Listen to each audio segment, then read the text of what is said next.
Welcome back to Trash Panda Off-Road, the sun. This week, we changed the grill out of the black X-90.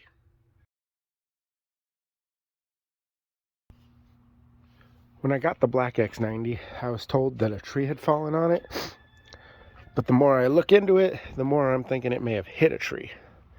So this grill, this fender here, I banged out.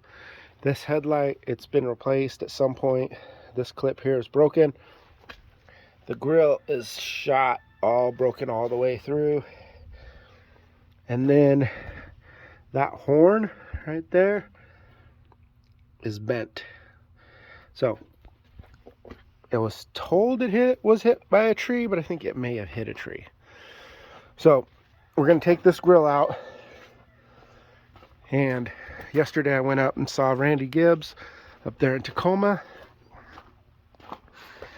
And I picked up this nice grill. So this grill will go in.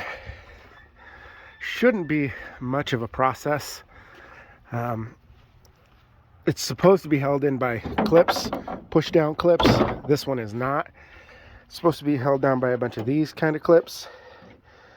Like this one and this one. But it's got two bolts in here instead of, I mean, you could have just zip tied it, but they bolted it, which I like. I'm going to use those bolts and put the new one in. So these are 11 millimeter and they have a nut on the back end. So we'll take these out, and then these you just pop out with your fingers or a screwdriver. Probably still going to use some zip ties too to hold this thing in. Oh man, that one's tough. Anyways, these pull right out. I'll get a screwdriver, a pair of pliers in here and pull these all out. And I'll put the new one in.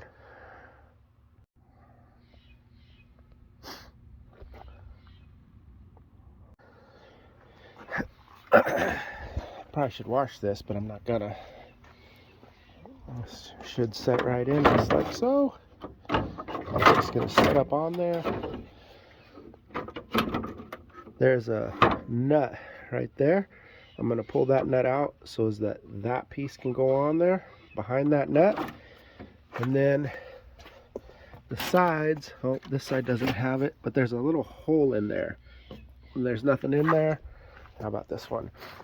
This one does have the plug, and it goes into that little hole right there. And this is the damaged side, so I don't know if I'll get it in there. I'll probably pull this plug out, put it on that side that's not damaged.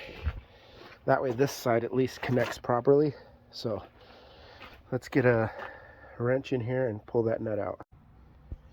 Looks like there's the broken piece from the last grill right there.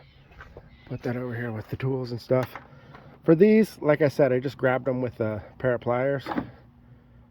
Popped them right out. So, alright.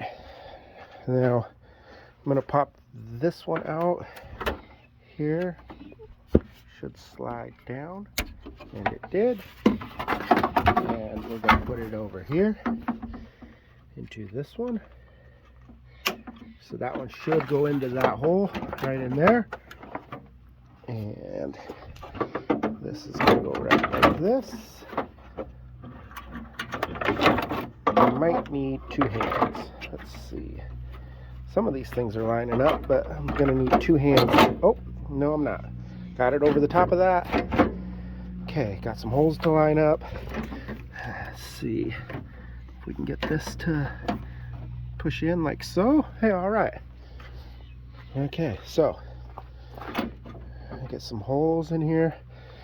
Now, how do we tighten that up? Gonna probably have to get on the ground. Got those bolts back in. Hardest part of that was fitting my fat hands through there. As I was doing that, I noticed that little nut bolt, that bolt right here. Cannot get to it. It's sitting right on the power steering pump. Kind of curious where that came from. You guys seen the last video, we just got back from a 3,000 mile road trip to the Grand Canyon. So I don't know if that shook loose from something or it was already down there and I just didn't see it. So anyways, got that stuff done. Got those bolted back up. We're really in the final touches of this. It's not that difficult. I'm going to put that piece right there. I'm going to put this one right here. And then we're going to put this one in here where this busted headlight is.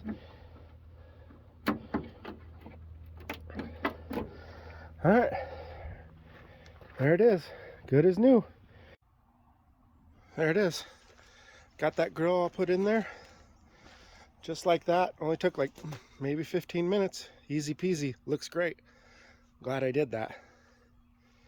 Thanks for watching, guys. Hope you enjoyed it. Just a quick little video. Put out some X-90 content for you. We're still working on other projects, so subscribe to the channel and hit the thumbs up button. A little bonus coverage if you're still here. I did a couple other things besides changing that. I also took and swapped out those fog lights for some actual spotlights. Those fog lights just weren't doing the trick on our road trip there to the Grand Canyon. They weren't doing what we wanted them to do. I thought they'd be brighter, so I had those. Those are nightlight 2 spots. So we put those in that same spot, just wired them in the same wiring. That only took a little bit of time. And then the other thing that we did, I went ahead and added the hitch off the green one, because the green one's going to be for sale soon. So when you run across these hitches, you want to hold on to them. Most of the time these rigs have the flat hitch. The geo trackers and stuff like that, they have this style of hitch right here. This flat style, this is the hitch that most of them have if you're lucky enough to have a hitch. And then you stick a flat blade in there that has your ball on it. So, but if you're lucky enough to come across one that has an actual, this one has a 1-inch receiver like that. So if you're lucky enough to come across one of those, you want to hold on to them. And you definitely hold on to a 2-inch one if you ever come across it. This one, the Overland build and the purple rig, both run 2 inches. This one has the little 1-inch receiver, but still, it's way better than running that flat one. I think this one, the blue one, which has been spoken for, the blue one will be leaving soon, has the flat style. Yeah, so. And then you drop it and slide your hitch in here, drop a pin in there. But this one's going to a new home. So that'll be good for me. Get it out of here, move on to some other projects. And okay, that's it. Just wanted to let you guys know a couple other things we did while we were messing around with this rig. Now I think it's ready to be well, it's been used daily. The wife's using it as her commuter, so it's a good little car. I'm glad I bought it. Okay, thanks for watching, guys.